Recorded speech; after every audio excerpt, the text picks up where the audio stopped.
John sat alone in his small room on the edge of the alien space station. The walls hummed quietly, and outside the small window, stars shone bright in the cold darkness. He had just finished his meal when something strange happened. Soft glow appeared in the corner of the room. A small floating cube hovered there, glowing blue. John had never seen such a thing before.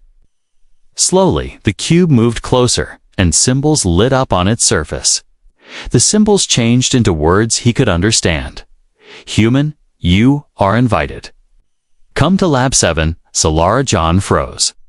The name Solara was known across the station. She was one of the alien scientists from a mysterious species called the Zelari. Their people rarely spoke to humans. They were quiet, distant, and strange, but beautiful.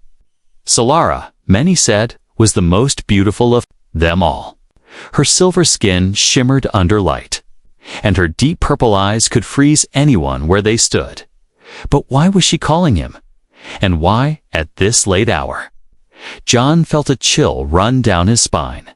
He looked at the cube again. It hovered, waiting for a response. Slowly, he reached out, and as soon as his finger touched it, the cube flashed and disappeared. A voice came from the speaker on his wall. Lab 7 is now open for you, Human John. His heart pounded in his chest. This was unusual, even dangerous. Many rumors floated around about the Zelari experiments. Some said their labs were places where humans never returned. Others spoke of strange experiments on human minds and bodies. But something inside John burned with curiosity. He couldn't resist. He grabbed his jacket, took a deep breath, and stepped out into the long metallic hallway. The lights above flickered softly as he walked, and his footsteps echoed in the empty corridor. As he moved toward Lab 7, he passed other humans and aliens. They gave him strange looks, but said nothing. They all knew where he was going. Some shook their heads, warning him. Silently at the door to Lab 7, a panel lit up as he approached. The doors hissed open, revealing a room filled with glowing machines, soft lights, and strange alien devices. And there she was, Solara. She stood tall, elegant, with silver skin glowing gently in the lab's soft light. Her eyes, deep purple and mysterious, met his gaze. Her long white hair flowed around her shoulders, and her face was calm but unreadable. Welcome, John, she said softly, her voice smoothed like a song. I have been watching you. John swallowed hard. Why am I here? He asked, trying to sound brave. Solara stepped closer.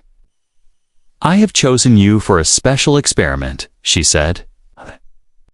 Experiment about reproduction between your kind and mine. John's heart raced even faster. Her words were clear, but they did not make sense.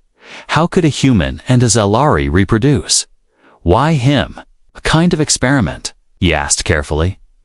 Solara smiled gently, but there was something in that smile, a secret, a mystery.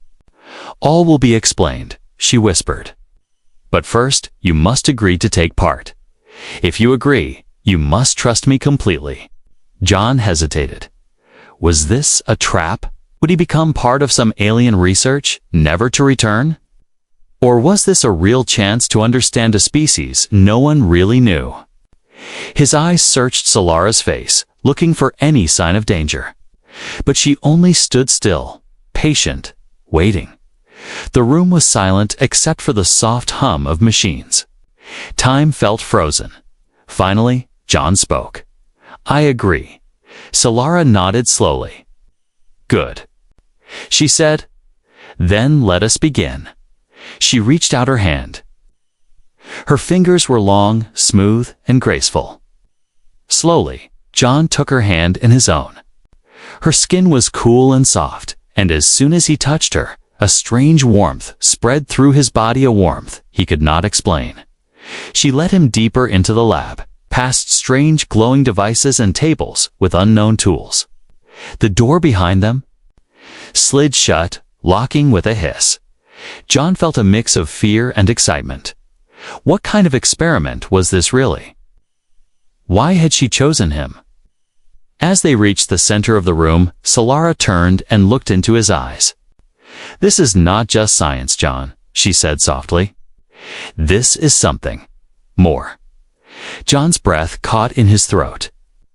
What did she mean? Was this experiment about more than biology?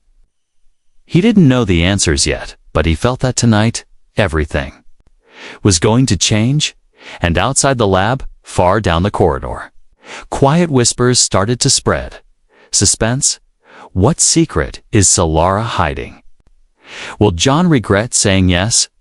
Why does this feel more personal than a normal experiment? John followed Solara deeper into the strange lab. The soft lights above glowed in shades of blue and purple. The walls were covered with alien machines that hummed quietly, blinking with strange symbols he couldn't understand.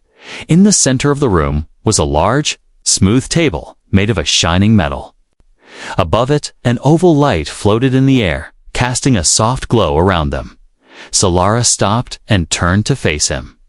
Her silver skin almost sparkled under the strange lights. "This is where the experiment will happen," she said gently. John took a deep breath.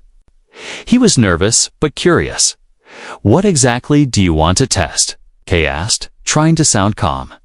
Solara gave him a soft smile, but her purple eyes held mystery. "Your species and mine. We are so different.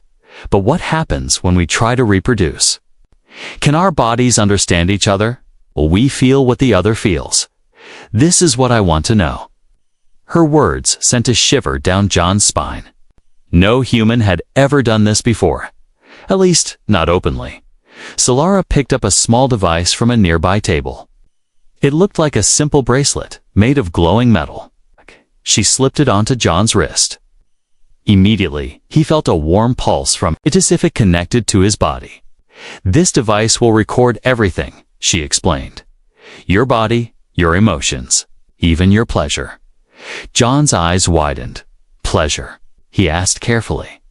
Solara stepped closer, her voice soft like a whisper. "This is more than just biology. This is about connection, John. Between species, between bodies." As she spoke, she gently touched his arm. Her fingers were cool, but soft. And John felt an electric spark run through his skin. Solara then placed another device on her own wrist. It lit up in the same way, pulsing softly with blue light. "We will share everything," she said. "You will feel what I feel. I will feel what you feel." John's heart was beating fast now, not from fear, but from something new. Excitement mixed with nervousness. Solara guided him to sit on the metallic table. The surface was smooth and cool. Machines around them came alive, lights blinking and soft beeps filling the air. She stood very close to him now, her silver skin glowing, her white hair flowing gently around her shoulders. Slowly, she reached out and placed her hands on either side of his face. Her eyes locked onto his, deep and filled with curiosity. "Something more. Are you ready, John?" she asked softly. He swallowed hard. "Yes," he whispered. The machine above them suddenly projected a soft, glowing field around their bodies. John felt a strange warmth cover him, like invisible hands touching his skin. Then something unexpected happened. As Solara began the first part of the experiment, she leaned closer, almost as if she was about to kiss him, but stopped just before their lips touched. "Feel this," she whispered, her voice almost trembling. And then John felt it, a wave of warmth and pleasure that wasn't just his. He was feeling her emotions too, shared through the strange bracelet. Their senses were now connected. Solara's cold, scientific mask began to melt away. Her breathing became softer, her face showing vulnerability. For a moment, she seemed not like a scientist, but like a woman curious, excited, unsure. John realized this experiment was very different from what he imagined. This was no simple test. This was deeply personal for Solara. She was exploring not just science, but desire, curiosity, and maybe even loneliness. The room felt small and quiet now, as if the machines were watching them silently. Solara touched his hand gently and said, "Your body is different, but your emotions, they're beautiful." Her words surprised him. John looked into her eyes and saw something he didn't expect, longing, suspense. Was this still a scientific experiment? Or was Solara using the experiment as an excuse to explore something much deeper, maybe, even forbidden feelings? John sat still on the glowing table, his heart racing. Solara stood close, watching him carefully. Her purple eyes glowed softly in the dim light of the lab. Around them, the machines hummed, recording every detail. But something had changed. This no longer felt like a cold experiment. The way Solara looked at him, it was not just curiosity. It was something deeper. She lifted her hand and slowly moved it toward his face. When her fingers touched his cheek, he felt a strange warmth spread through his body. But it was not only his feeling. Through the glowing bracelet, he could feel her emotions too. And what he felt surprised him. Curiosity, nervousness, and excitement. Solara's touch was soft and careful, as if she didn't want to scare him. She traced her fingers gently down his arm, then paused. Her breath was quiet but quick, and her silver skin almost shimmered under the lights. "Your skin," she whispered, "so warm, so alive. It is different from ours." John felt his own breath catching. "And yours," he replied softly, "feels smooth, cool, like silk." For a moment, they both stayed silent, just feeling each other's touch. Through the connection of their bracelets, every emotion, every heartbeat was shared between them. Solara stepped even closer. "You are more than what I expected, John," she said. "Your body is fascinating, but it's your emotions that are beautiful." John smiled gently. "Are you sure this is still an experiment?" he asked. Solara paused. For the first time, she seemed unsure. "It started as an experiment," she admitted, "but now it feels different." She reached for his hand and gently held it in hers. The connection between their bracelets pulsed softly. In that moment, John could feel her loneliness undeep. Quiet sadness she had hidden behind her cold scientist face. Her people. The Zalari did not believe in emotions like humans did. They kept their feelings hidden, locked away. But Solara, she wanted to feel. She wanted connection. John realized that this experiment was her way of breaking free from those rules. "Why me?" John asked quietly. Solara looked into his eyes, her voice trembling a little. "Because you are human. Because humans feel deeply. I wanted to understand that, but now I want more than understanding." She lifted his hand and gently placed it on her cheek. Her cool skin pressed softly against his fingers and through the bracelets.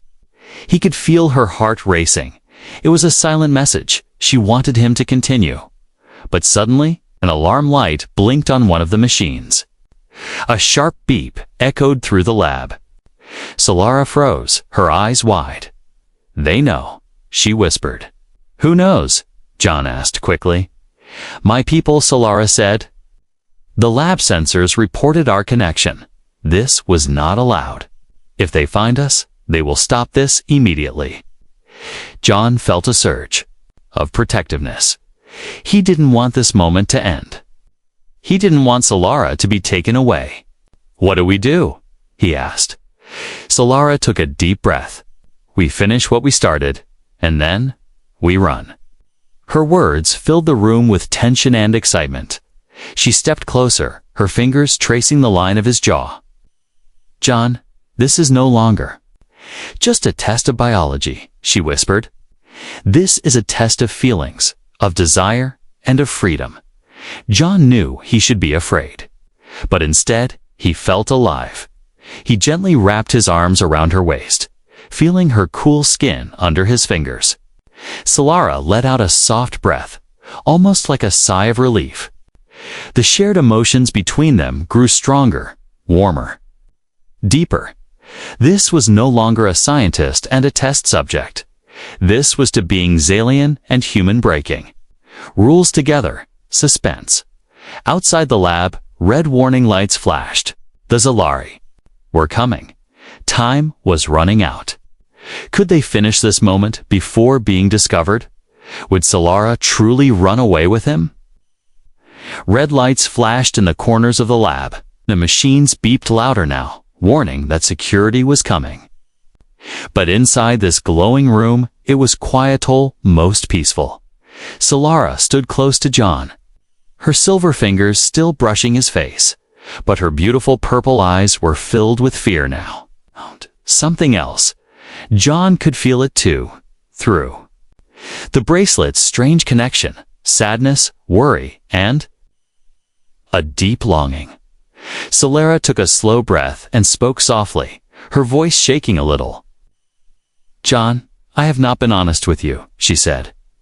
John's heart tightened. "What do you mean?" He asked carefully.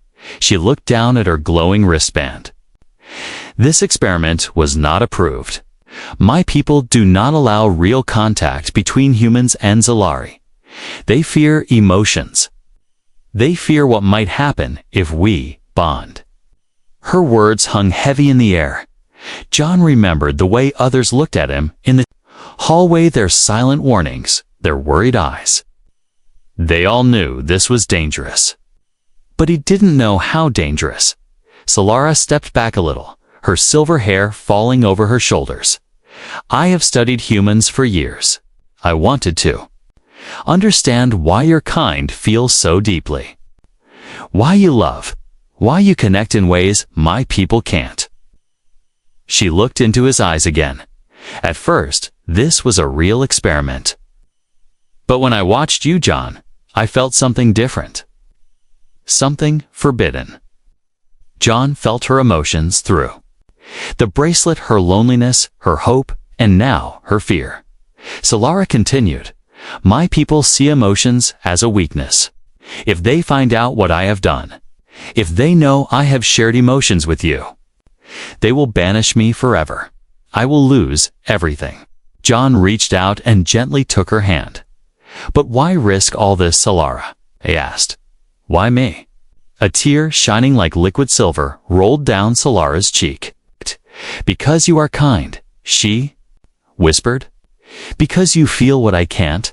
I wanted to learn about your body, but now I want to learn about your heart." The machines beeped louder. A robotic voice echoed in the lab. "Security will arrive in 60 seconds. John felt the urgency. But he also felt something else, a powerful connection to this alien girl who had broken her people's rules, just to understand him. Solara squeezed his hand tightly. "I have a choice now," she said softly. "I can end this experiment, erase your memory, and return to my people. Or what?" John asked quickly. "Or I can run with you," she said. "But if I do, I can never go home again." John looked at her beautiful, trembling face. The choice was clear, but it wasn't easy. Outside, footsteps could already be heard in the hallway. The Zalari guards were coming. Solara's eyes searched his. "Do you want this too, John? If we escape now, it will be forever." John took a deep breath. This was more than an experiment now. This was about freedom, about love, about breaking the walls between two species. "I want this," he said firmly. "I want you." Solara's face softened, and for the first time, she smiled. A cold scientist smile, but a warm, real smile. She quickly moved to a panel on the wall and pressed a hidden button. A small door opened at the back of the lab secret. "Escape tunnel. Come," she whispered. "This way." But just as they stepped toward the tunnel, the main lab door began to open. The guards were here. Suspense. Will they escape in time? Will Solara really leave everything behind for John? What happens if the guards catch them now? The lab door hissed open with a sharp sound. Zelari guards stepped inside, tall, thin beings in dark armor. Their glowing weapons ready. John froze. For a moment, his heart was beating fast. Solara grabbed his hand tightly, her cool fingers trembling. The guards did not speak. Their glowing eyes locked on Solara. She was a scientist, but now she was their target. Before they could act, Solara pulled John sharply toward the small, hidden tunnel. "Run, John," she whispered urgently. They jumped inside the narrow passage, and the hidden door slid shut behind them just as a blast from the guards' weapons struck where they had been standing, in the dark. The passage was tight and cold, lit only by faint blue lights along the floor. Their footsteps echoed as they ran. "Where does this tunnel go?" John asked, breathless. "To the lower docks," Solara replied. "I have a small transport ship hidden there. But we have little time. They will know where we are going." Behind them, they could already hear alarms. The guards were tracking them. John's mind raced. He had never planned to run from the Zelari, never imagined escaping a whole alien station, but now, here he was, running with an alien woman who had risked everything just to be close to him. "Solara," he said as they ran, "are you sure you want to do this?" Solara glanced at him quickly. "I have studied humans for so long, John. I thought I could stay cold, like my people." No, I can't go back to that life. You make me feel alive."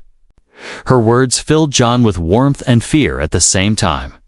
The tunnel ended suddenly at a locked hatch. Solara quickly placed her glowing bracelet against a panel, and with a soft click, the hatch opened.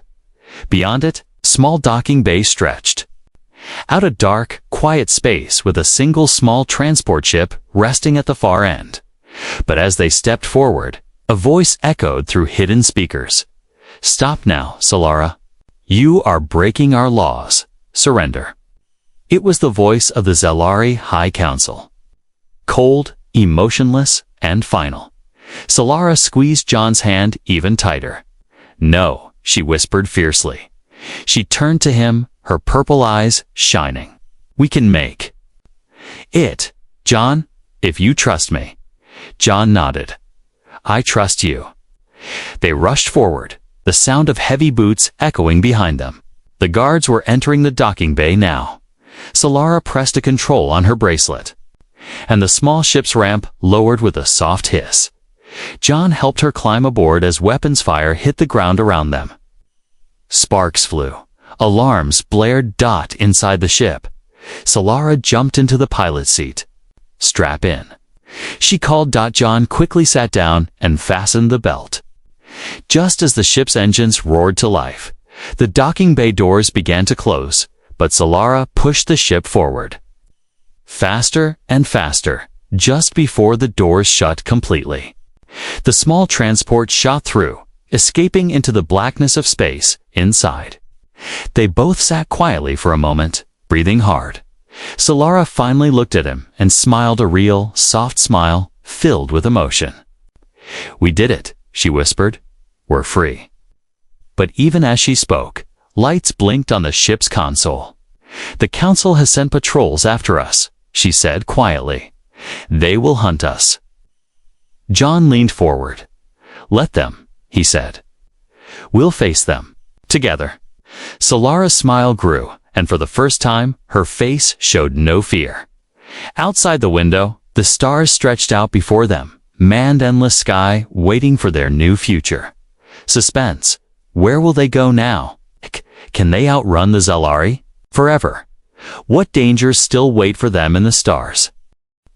The stars outside the small ship glowed softly as they drifted through space.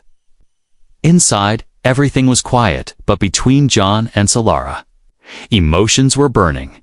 They had escaped the alien station, but they knew it wasn't over. The Zelari would search for them. Patrol ships might appear at any moment, yet, in that moment, they were free.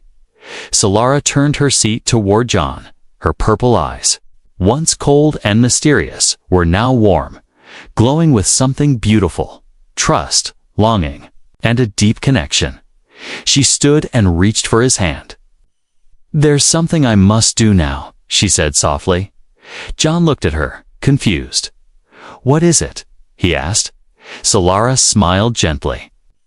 "Among my people, there is a secret ritual, a bonding ceremony. It is ancient, forbidden now. But for those who truly wish to connect, it is the strongest link that can exist." She led John to a small space at the back of the ship where a strange circular table sat, surrounded by glowing crystals. The air smelled sweet, and a soft hum filled the room. Solara stepped into the circle of light. "If we complete this," she explained, "I will never be able to return to my people. This bond will join us, forever." John's heart beat faster. He understood what this meant. It was more than an experiment, now it was a choice of life. "Do you want this?" she asked, her voice quiet but serious. John didn't hesitate. "Yes," he said simply. "I want this. I want you." Solara smiled a real, bright smile that made her seem almost human. She motioned for him to stand in front of her. Then she raised her glowing bracelet and touched it gently to his. The two bracelets glowed brighter, pulsing together. Sinking their light, the crystals around them began to glow too, filling the small room with a soft blue radiance. Solara closed her eyes and spoke in her language a soft chant that sounded like music, even though John couldn't understand her words. He felt the meaning through the connection: trust, unity, desire, and freedom. Then Solara opened her eyes.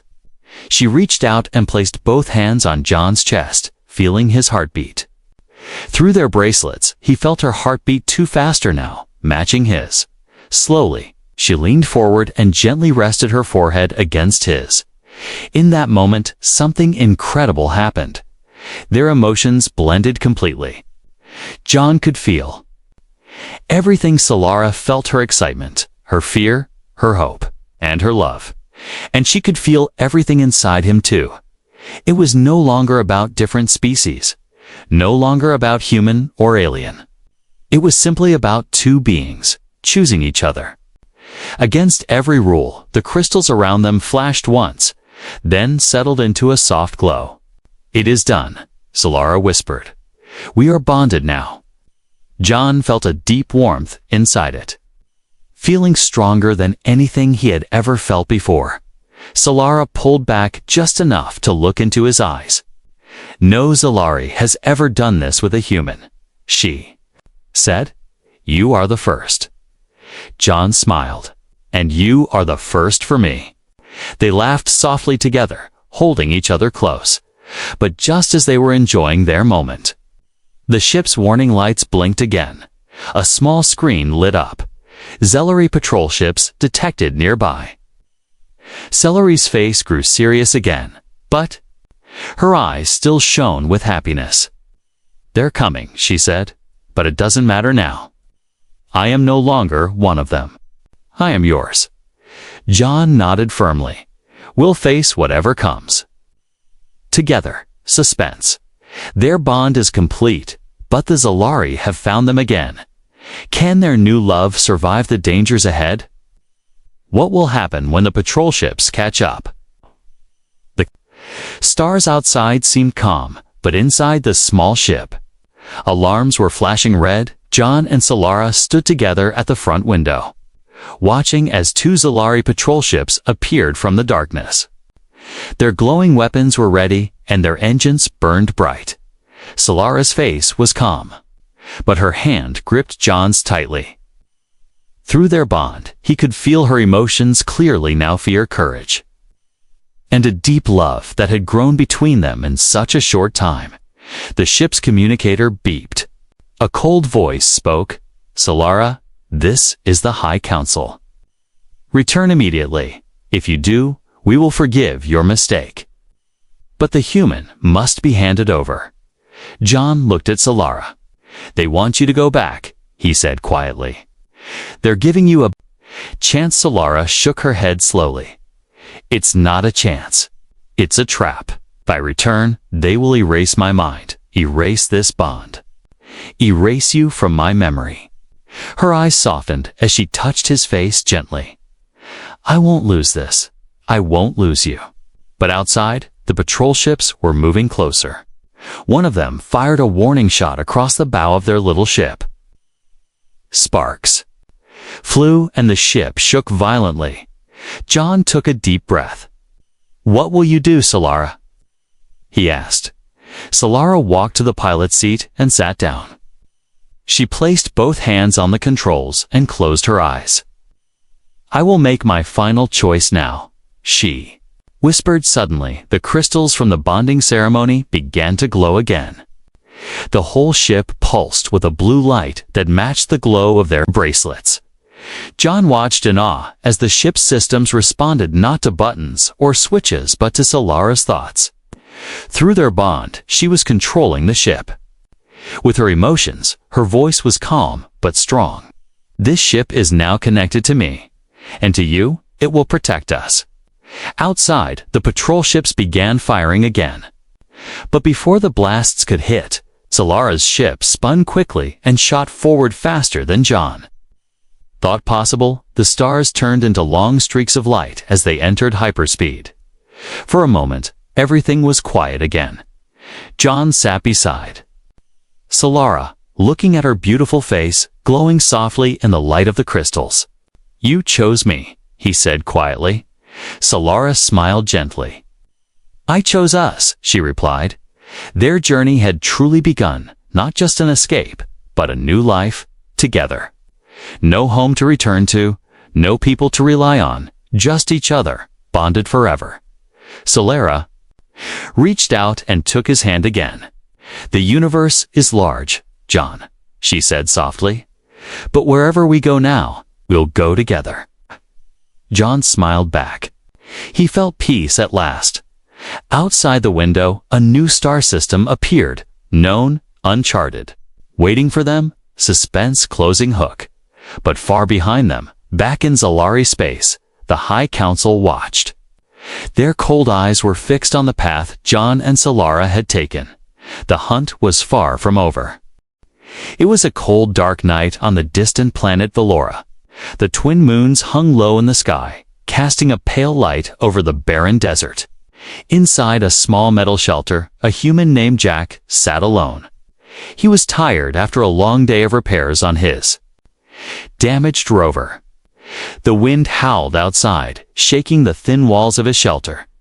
Jack leaned back in his chair and closed his eyes for a moment, when suddenly, knock, knock, knock, knock. His eyes snapped open. Who could be outside at this hour? This part of Valora was empty for miles. No humans lived here, only strange alien creatures and dangers roamed these deserts at night. The knocking came again, louder, faster. Jack grabbed his blaster from the table and slowly walked to the door. His heart was racing. He took a deep breath and opened the small viewing hatch. Outside stood a woman, but not a human woman. Her skin was a soft, pale blue. Her large eyes glowed faintly in the moonlight. Her clothes were torn and dirty. She looked exhausted and afraid. Beside her stood two small children, also aliens, skinny and shivering. Before Jack could speak, she fell to her knees. Tears streamed down her face as she looked up at him and pleaded, "Please, just for one night, feed my children." Jack hesitated. His mind raced with questions. Who was she? Why was she here? Was this a trick? But the look in her eyes was real. Desperation, pain, fear. He lowered his blaster slowly. "Come inside," he said softly. The alien woman quickly gathered her children and stepped inside. Jack closed the door behind them and locked it. The wind outside roared louder, as if angry that they were now safe inside. The children clung to their mother. They looked weak, so weak that Jack felt a deep sadness rise inside him. They were starving.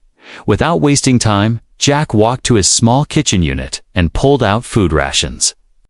He handed a packet to the woman. She tore it open and carefully fed the children first. The children ate quickly, hungrily, as if they had not eaten for days. Jack watched them silently. His blaster still rested on the table within reach, but he did not feel threatened anymore. After the children ate, the woman slowly looked up at Jack. Her eyes were filled with gratitude. And something else? A deep worry. "You saved them," she whispered. "But now they will know." Jack frowned. "Who will know?" he asked. The woman did not answer right away. She looked at her children, then back at Jack. Her lips trembled.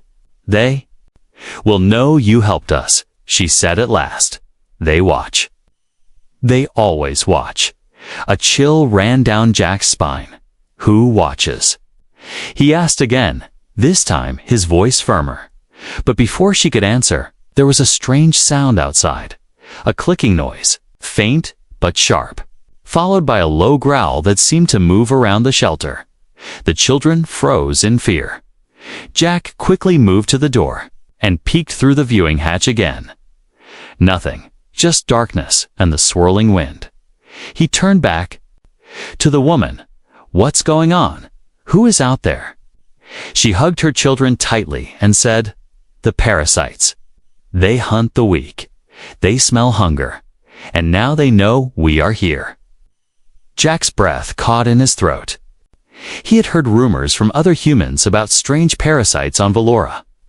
Creatures that controlled the minds of weak aliens and fed on them slowly. But he never believed those stories, until now. Outside, the clicking and growling grew louder. Shadows moved across the moonlit sand. The woman looked straight at Jack, her voice breaking.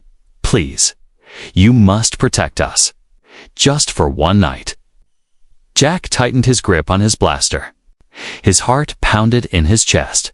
He realized this was not just about feeding hungry children anymore. This night was about survival. The knocking at midnight had brought danger to his door and he had let it in. The shadows outside moved closer to Jack's shelter. Strange clicking sounds tapped against the thin metal walls, making the children jump in fear. Jack felt a chill deep inside. He had never seen these creatures, but their presence felt wrong, like something dark and ancient. The alien woman sat on the floor, holding her children tightly. Her glowing eyes filled with fear as she whispered, "They are hungry too. But they feed on more than food." Jack checked his blaster again, his hands tense. "What are they?" he asked. "They are called the Threx," she said. "Long ago, they lived underground. But now they crawl the night, hunting the weak and the hungry. They control minds. When they touch you, they make you their slave forever." Jack looked at the children, their small blue hands shaking. The youngest was crying softly. Suddenly, dash, bam. Something heavy struck the side of the shelter. The lights flickered. The shelter's thin walls groaned as if something sharp scraped. Along them, Jack ran to the console, checking the security cameras outside. The grainy screen showed blurry figures. Thin creatures with long arms and glowing red eyes. Their skin looked pale and slimy, their heads shaped like twisted skulls.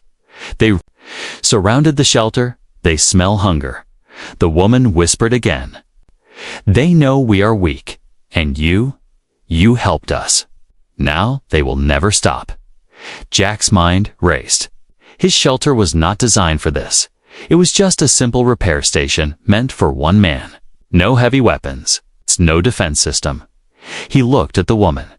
"Can they break in?" She nodded slowly. "Yes, they always get in.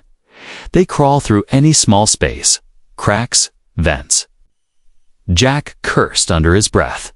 The vents. He rushed to the nearest air vent and checked it. The metal grill was loose. As he tightened it, a thin, pale finger poked through from the outside. Jack froze. The finger scratched along the inside of the vent, searching blindly. Jack grabbed a wrench and slammed it down.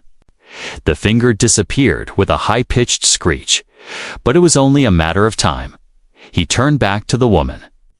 "How do we stop them?" She shook her head. "You can't fight them all. The Threx always come in large numbers. But they fear one thing: warmth, real warmth, fire." Jack's eyes narrowed. Fire. That was something he could use. In the corner of the shelter, his emergency fuel tank sat half full. It was meant for the rover, but now it could save them all. He quickly dragged the fuel tank near the door. "If they come in," he said, "I'll burn them." The woman's expression softened a little, but fear still filled her eyes. Outside, the clicking grew louder. The shadows pressed against the windows. Then dashed silence, a deep, cold silence. The woman pulled her children close, whispering something in her strange language. Jack felt the air grow colder. His breath fogged in front of him. Suddenly crash. Section of the roof buckled, and a pale, slimy creature dropped inside. Its glowing red eyes locked on Jack immediately. It was tall and thin, its body bending unnaturally as it crawled toward him on all fours. Its mouth opened wide, revealing rows of sharp, needle-like teeth. Jack didn't wait. He lit the fuel and threw a burning cloth at the creature. The fire exploded. Across its pale skin, the creature screeched, its skin melting as it flailed wildly.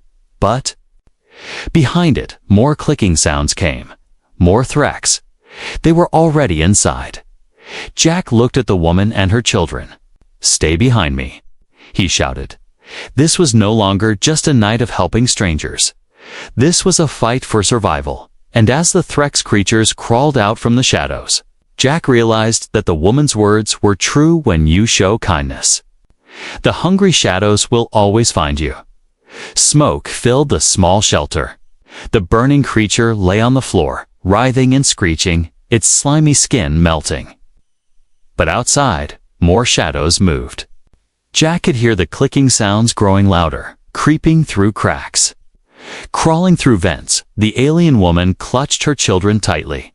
Her face showed fear, but her eyes held a strange glimmer now. It's almost like she knew. Something Jack didn't. Jack raised his blaster ready to fire at the next creature. His heart raced, but he tried to stay calm. He glanced at the woman and shouted, "If they fear fire, I can fight. I can burn them all." But the woman didn't answer. Instead, she slowly stood up and stepped forward. Her children watched her, wide-eyed and silent. Then she said in a quiet voice, "Jack, there is something you must know." Jack froze. "What?" She stepped closer, lowering her head. "The Threx, they hunt weakness. But sometimes, they obey me." Jack stared at her in shock. "What do you mean?" he asked, suspicion creeping into his voice. She raised her hand, showing a strange mark glowing on her palm. A symbol Jack didn't recognize. But it pulsed with an eerie red light, almost the same color as the Threx eyes. Jack's grip tightened on the blaster. "You called them?" he demanded. "You brought them here." Her voice trembled. "I didn't want this. I tried to escape them, but I'm connected to them now. Long ago, I was taken by the Threx Queen. She marked me. Wherever I go, they follow." The children began to cry softly. "I came to your shelter for food." "Yes," she whispered, tears in her eyes. "But I also knew they would come for me. And now for you." The fire crackled. The creature's body burned, but outside, more. Shapes moved. Jack could see them through the security cameras, dozens of Threx. Maybe more. His mind raced. This wasn't just a fight against monsters. Now this was a trap. You knew they'd come. Jack shouted. You used me. The woman fell to her knees. I didn't want this, she cried. I only wanted to save my children. I thought maybe a human could protect us. Maybe they would fear you. The clicking grew louder. Something struck the door hard. Jack looked at the children, their small, scared faces, their weak bodies. Then he looked at the woman, the glow on her palm, her tears, her fear, and he made a decision. He couldn't throw them out. That would be cruel. But he couldn't let the Threx destroy him either.